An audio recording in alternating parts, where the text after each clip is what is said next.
Hi, my name is Meg Edwards and I'm a GTD coach. And today is part 2 of 3 of the little mini gems that I'm talking about when you're clarifying and organizing about the no side. Because I find that so many people, when they're clarifying and organizing, they kind of keep putting everything on the yes side because either they don't trust the no side and the organizational buckets that you can have for the no side. And so the first video that I did last week was on the someday maybe list, which is nested right into here, which says you're going to incubate it for someday maybe. And I find that sometimes the someday maybe list, again, is for things that are not necessarily time-bound. And the distinction between possible later actions between the someday maybe and the tickler is the tickler is a little bit more of a mailer to yourself that's a little bit more time-specific. Now, David, in the Getting Things Done book, on chapter 7, which is that organizational chapter, on page 182, he talks about how you can set up a tickler if you have paper. And some people still have paper. I still have clients that set up a physical tickler, a mailer to themselves. And I have one, but I only use it for the month. I don't have one folder for each day because I just don't have that kind of volume of paper. But I do have a folder for every month. And at the beginning of every month, I go in here and see if I've put anything in here, which I have for this month, which is a card that I want to give my sister. And so I do find that every once in a while, I do have something physical that warrants a tickler.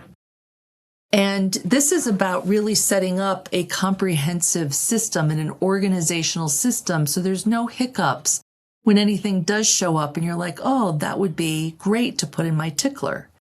But I also have an electronic tickler where the vast majority of things that I need to mail to myself doesn't involve a piece of paper. And before recording this call, I kind of counted up all the things that I have in my electronic tickler, and it was over 100 items. And I show my clients this, and we'll show a screenshot of that, of how to set up an electronic tickler, depending on what your tool is. You can set it up if your tool doesn't really allow yourself to do that. You could set up a folder in notes on your phone or reminders. I use OmniFocus, so in the project section, I just have a folder called Tickler, and then I just add underneath that January, February, March, and so forth, and then I just drop things in there. In the beginning of every month, I just go in and say, what are all those things for this month that I want to do? And a lot of times it's just the 2-minute rule, so I'll just knock those things off right there. If there are things that I don't want to do right then and there, I'll copy it out of my electronic tickler and put it in one of my actions lists or even my calendar. So I just thought that I would read you some of the things that I have on my May tickler. I need to check Nest for Morningside and Ledgewood, which is our smoke detector. I need to pay my property taxes online. I need to get our septic system pumped, so I need to call for that. I wear flip-flops, and so every, May, I order some new flip-flops. I need to call Watermetrics to turn on the irrigation system. I need to schedule time to run the generator. I need to call this landscaping company for some weeding and mulching. I need to call to order wood, and I need to renew my mobile pass, and I need to schedule some doctor's appointments. And so right there, there's just a lot of items, and I don't really want to put that in my calendar under an all-day event. Most of this is all personal. And I find that when I'm working with clients and it comes time to clarifying and organizing, they bump into a lot of things that would warrant setting up an electronic tickler or even a physical tickler.